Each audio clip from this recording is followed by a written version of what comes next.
friends. Today I'm going to do a read aloud. So I picked a book, and every time I do a read aloud, I'll tie it with some kind of skill that we're learning. So we've talked the first couple weeks of kindergarten about the importance of the front cover and a back cover. Really, more importantly, what the front cover has on it. Does anybody remember what is something that the front cover has on it? And I'm pointing to it right now. Did you say name of the book, or that other word is title? Somebody might say, what's the name of the book, or what's the title? This book is called Chrysanthemum. Also on the first page tells who wrote the book, the author. So this one is Kevin Hankey's. And many times it will also say an illustrator. Let me see if I can find an illustrator on this one. So for this one, it doesn't say.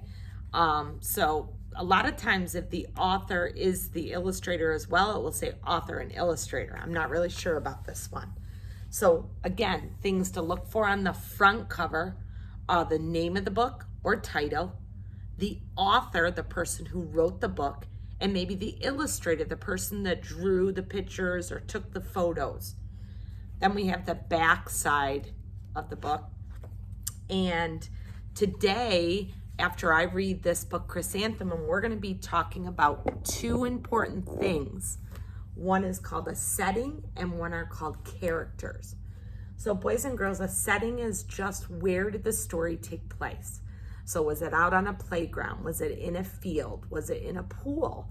Was it at school? Was it at their house? Was it in a jungle? There can be lots of settings, and actually there can be different settings within one book.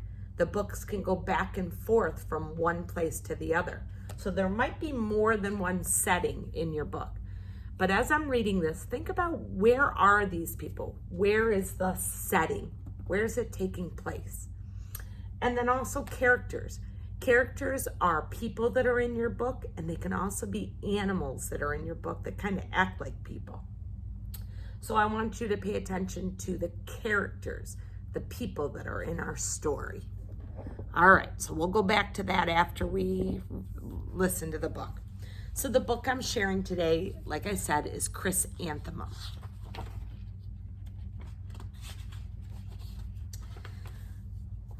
I'll show the picture after. The day she was born was the happiest day in their parents' lives. She's perfect, said her mother. Absolutely, said her father. And she was. She was absolutely perfect. Her name must be everything she is, said her mother. Her name must be absolutely perfect, said her father. And it was. Chrysanthemum. Her parents named her Chrysanthemum. Chrysanthemum grew and grew and grew, and when she was old enough to appreciate it, Chrysanthemum loved her name. She loved the way it sounded when her mother woke her up. Chrysanthemum, time to get up. She loved the way it sounded when her father called her for dinner. Chrysanthemum, come for dinner. And she loved the way it sounded when she whispered it in the bathroom mirror. Chrysanthemum, chrysanthemum, chrysanthemum.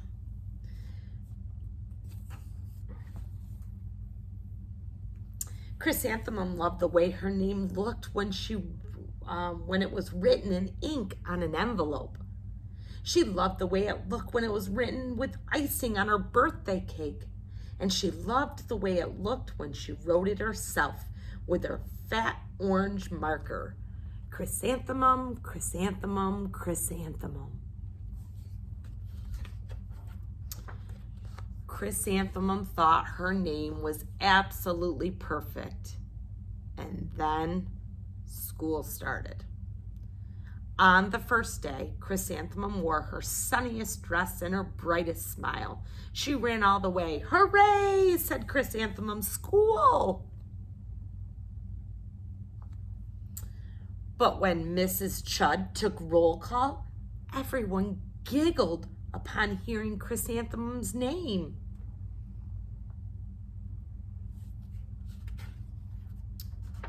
"It's so long," said Joe.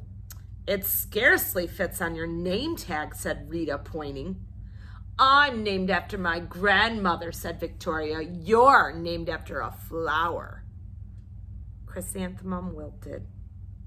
She did not think her name was absolutely perfect. She thought it was absolutely dreadful.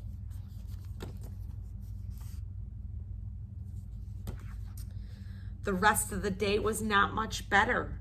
During nap time, Victoria raised her hand and informed Mrs. Chudd that Chrysanthemum's name was spelled with 13 letters. "That's exactly half as many letters that there are in the entire alphabet," Victoria explained. "Thank you for sharing with us, Victoria," said Mrs. Chudd. "Now put your head down."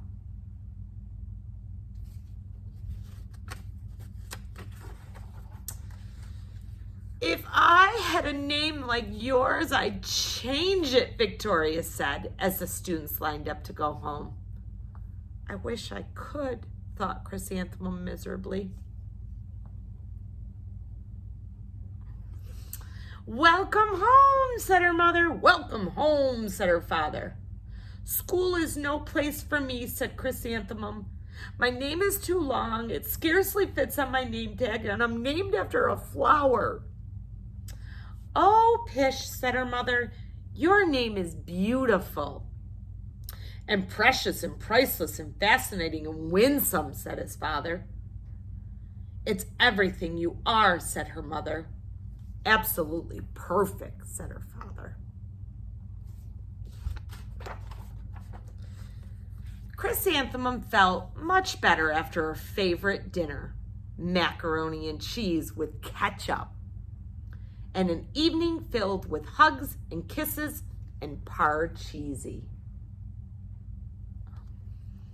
That night, Chrysanthemum dreamed that her name was Jane. It was an extremely pleasant dream.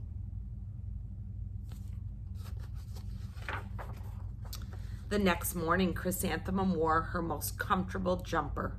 She walked to school as slowly as she could. She dragged her feet in the dirt. "Chrysanthemum, chrysanthemum, chrysanthemum," she wrote.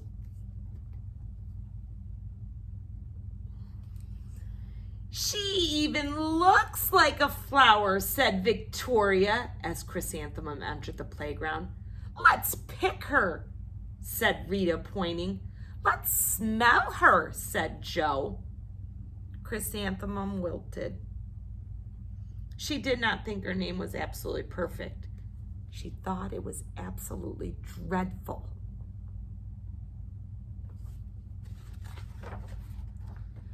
The rest of the day was not much better. During nap time, Victoria raised her hand and said, "A chrysanthemum is a flower. It lives in a garden with worms and other dirty things." "Thank you for sharing that with us, Victoria," said Mrs. Chudd. "Now put your head down."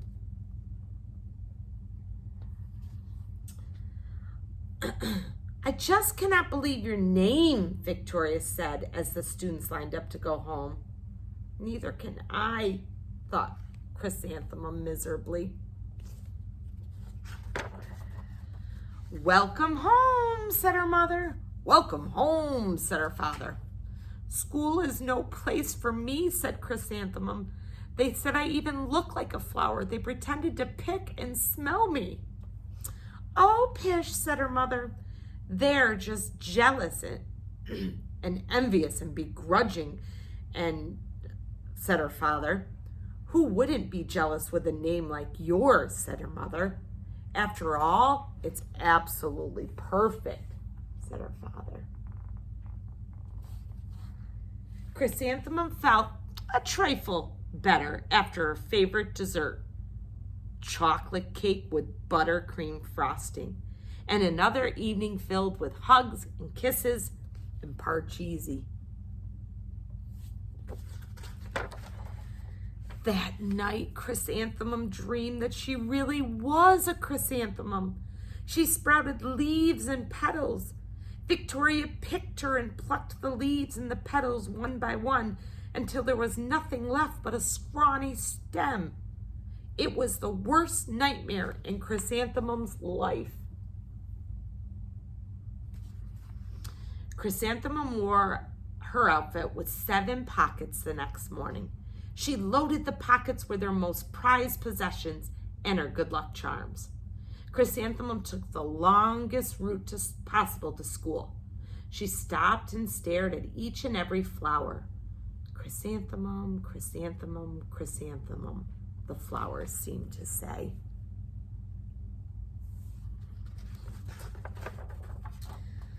That morning, the students were introduced to Mrs. Twinkle, the music teacher. Her voice was something out of a dream, as it was everything about her.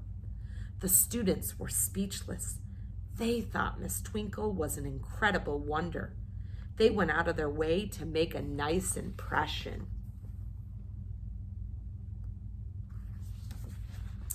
Mrs. Twinkle let the students in scales. Then she assigned roles for the class musical. Victoria was chosen as the dainty fairy queen. Rita was chosen as the spiffy butterfly princess. Jo was chosen as the all-important pixie messenger, and Chrysanthemum was chosen as a daisy.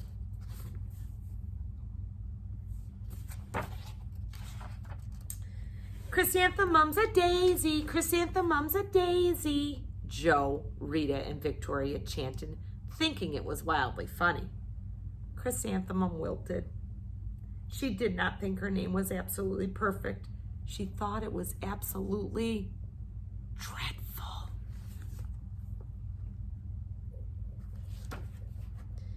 What's so humorous, said Mrs. Twinkle.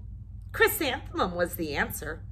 Her name is so long, said Jo. It scarcely fits on her name tag, said Rita, pointing.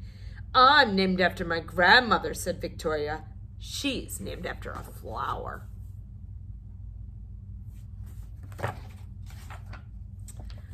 My name is long, said Miss Twinkle. It is, said Jo. My name would scarcely fit on a name tag, said Mrs. Twinkle. It would, said Rita, pointing. And, said Mrs. Twinkle, I'm named after a flower, too. You are, said Victoria. Yes, Mrs. Twinkle. My name is Delphinium. Delphinium Twinkle. And if my baby is a girl, I'm considering Chrysanthemum as a name. It's absolutely perfect. Look at that. Chrysanthemum could scarcely believe her ears. She blushed, she beamed, she bloomed. Chrysanthemum, chrysanthemum, chrysanthemum. Jo, Rita, and Victoria looked at Chrysanthemum longingly. Call me Marigold, said Jo. I'm Carnation, said Rita, pointing. Name me Lily of the Valley, said Victoria. Chrysanthemum did not think her name was absolutely perfect. She knew it. And then the back has just a little what happened afterwards. So it says, overall, the class musical was a huge success. Chrysanthemum was absolutely perfect as a daisy. Victoria made the only mistake. She completely forgot her lines as the dainty fairy queen. Chrysanthemum thought it was wildly funny, and she giggled throughout her entire dance of the flowers.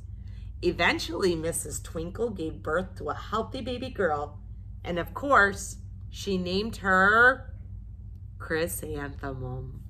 Awesome, friends. So now let's go over here and let's fill in this. Where was this story? And it was in 2 places. It kind of went back and forth between 2 places. So if I'm not sure where the setting is, I can go back to the pictures and they can help me. So when I look at the pictures here, I know they're where? In school. So one of the settings is school.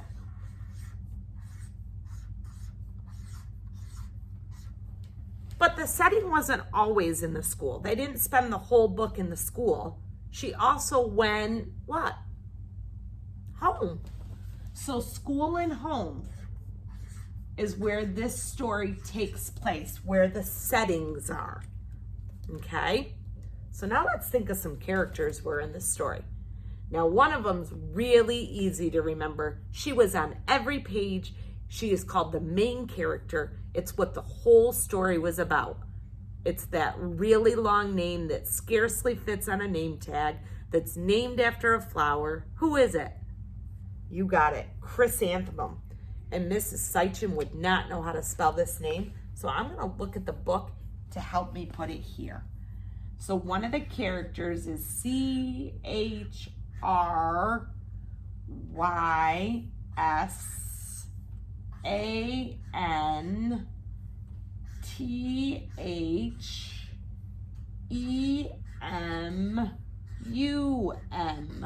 Whew, that is a long name, but no reason to make fun of it.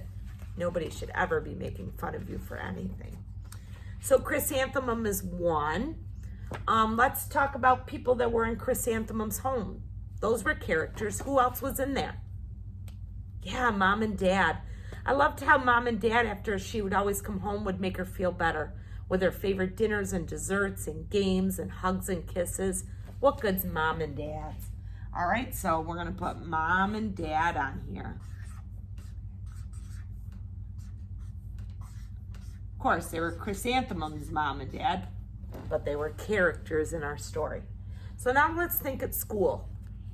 Who can remember? And if you can't, you can always go back to your book to find them. So there was definitely teachers' names. There was her regular teacher and her music teacher. Does anybody remember either of those names? Shout them out. Maybe I'll hear them. Did someone say Mrs. Twinkle, the music teacher that everybody admired? You got it. So we're going to write Mrs. Twinkle.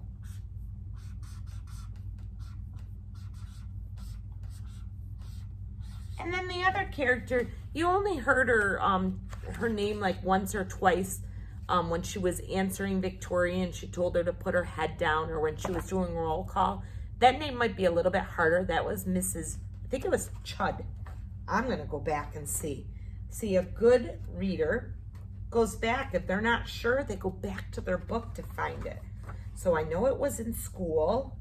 I know it was right in the beginning. Oh yeah, right here. Mrs. Chud. So I'm going to write Mrs. Chud.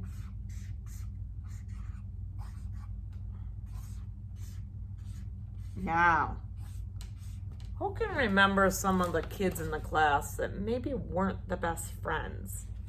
Shout them out. Yep, I heard Joe, Victoria,